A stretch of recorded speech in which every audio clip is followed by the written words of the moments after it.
We're going to talk for a little bit about the anatomy of the optic nerve and the retinal nerve fiber layer, structures that are affected in glaucoma that we really need to know something about. As I emphasize throughout this curriculum, glaucoma is damage to the optic nerve. And so this talk will focus on the anatomy of the nerve and a little bit about theories regarding the damage that occurs to the nerve.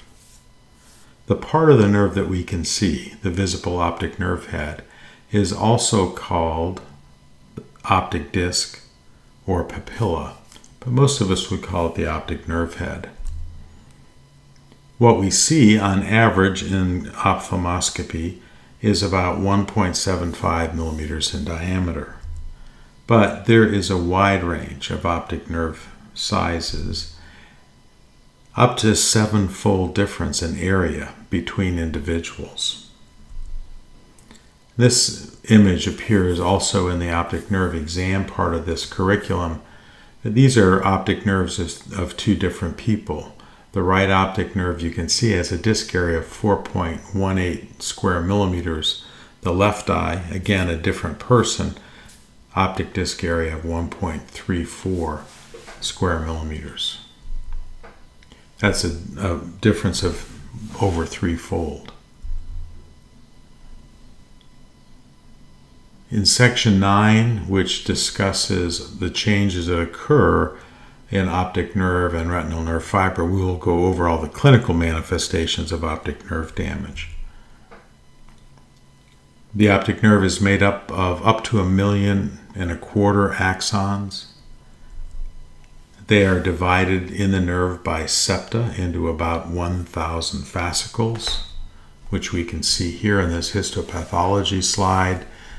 These darker pink lines are the septa that divide the optic nerve into fascicles.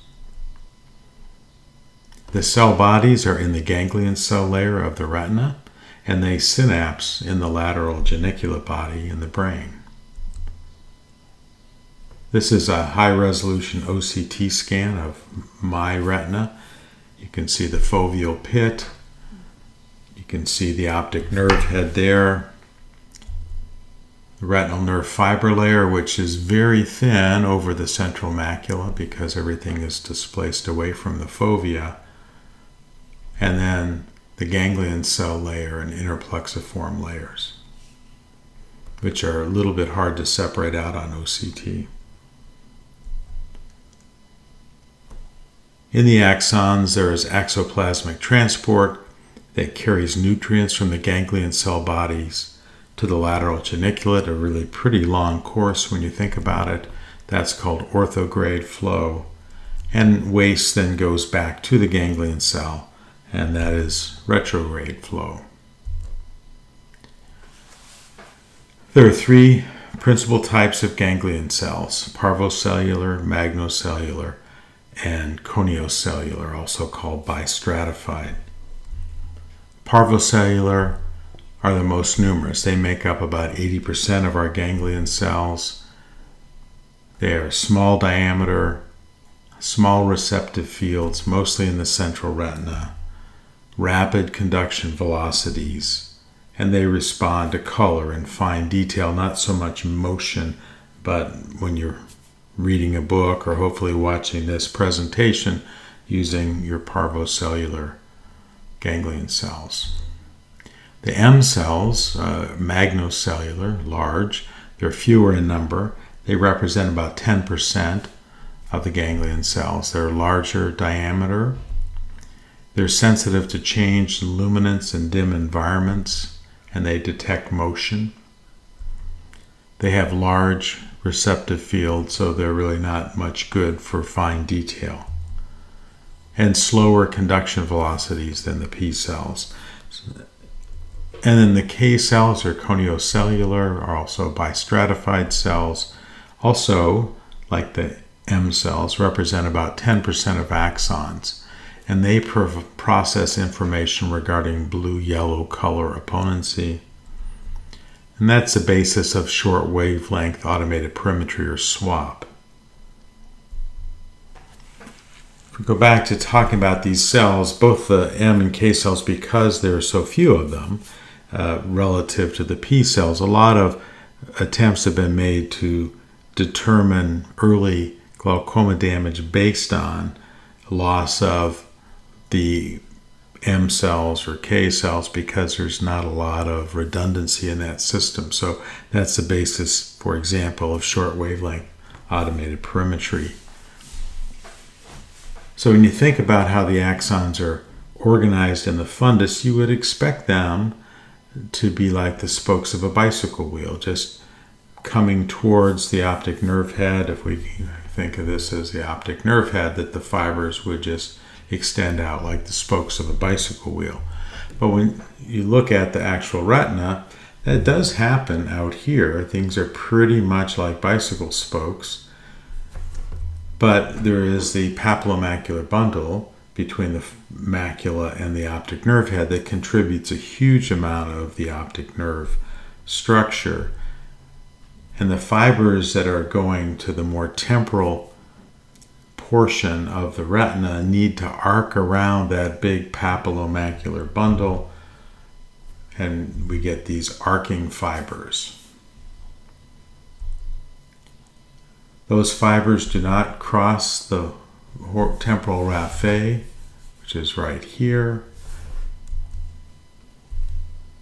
And this picture of a patient with myelinated nerve fibers beautifully shows the temporal raphe. You can see how the nerve fibers above and below come together but do not cross.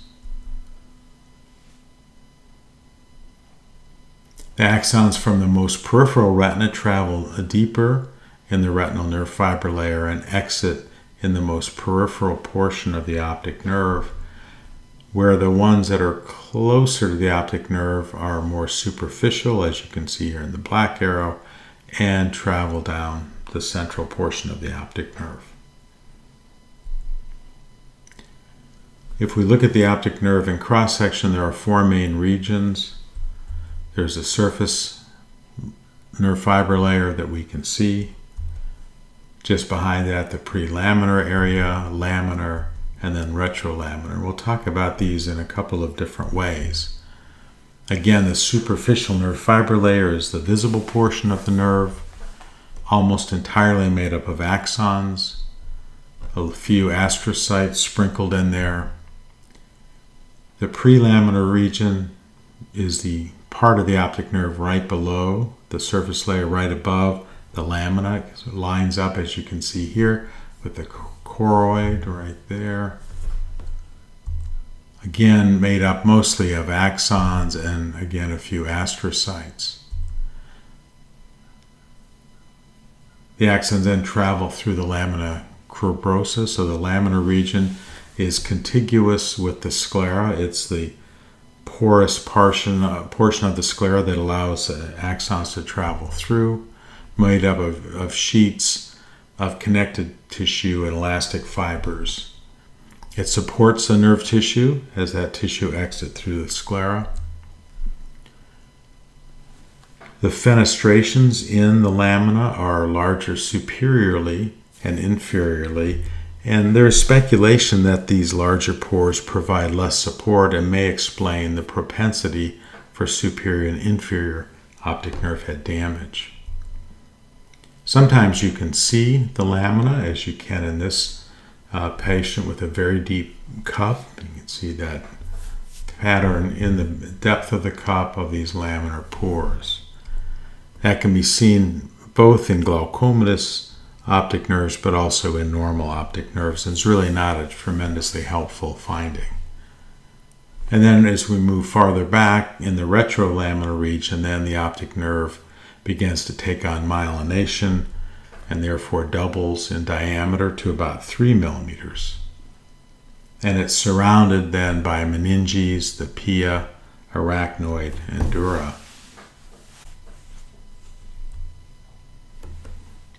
All of the blood supply comes from the ophthalmic artery via the central retinal artery and the posterior ciliary arteries.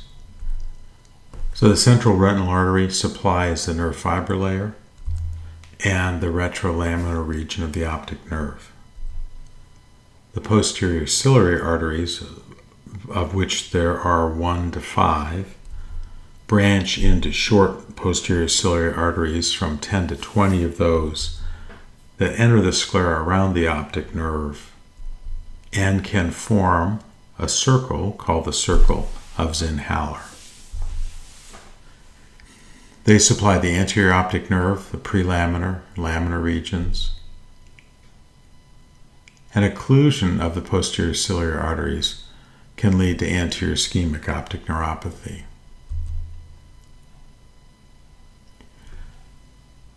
If we think about it, let's go layer by layer now and talk about the blood supply. So the visible portion of the optic nerve, superficial nerve fiber layer, is supplied by the central retinal artery, and also from cilioretinal arteries when they're present, and they're not present in everyone. You can see one right there. The prelaminar or laminar regions are supplied from the short posterior ciliary arteries that enter through the sclera. The retrolaminar region has branches from the central retinal artery, but also branches that come in from the pia. Venous drainage is virtually all through the central retinal vein. This is a histopath of a cupped optic nerve, and what we would see then is thinning of the retinal nerve fiber layer, ganglion cell layers, and posterior bowing of the lamina cribrosa. How does glaucoma damage happen? It's still not totally clear. There is interruption of axoplasmic flow. Theories for the underlying etiology being either a vascular etiology or direct pressure on the axons. So many feel that damage that occurs at lower pressures is more likely vascular in origin, while damage at higher pressures is more likely is barotrauma. Everything in between is perhaps a little bit of both. So the key points: the visible part of the optic nerve is on average about 1.75 millimeters in diameter, made up of up to 1.2 million axons. There are 3 ganglion cell types: parvocellular, magnocellular, and koniocellular, and 80% are P cells. Parvocellular. There are 4 regions of the optic nerve. The blood supply is complex, all branches of the ophthalmic artery, and those that comes via the central retinal artery and the posterior ciliary arteries, and then some contribution from the pia to the retrolaminar portion. The theories for optic nerve head damage are vascular and barotrauma, and a combination of both. So this is just an overview of the anatomy of the structures that are damaged in glaucoma. In section 9, we'll definitely get into talking about what you will see as an examiner when you look at patients who have glaucoma.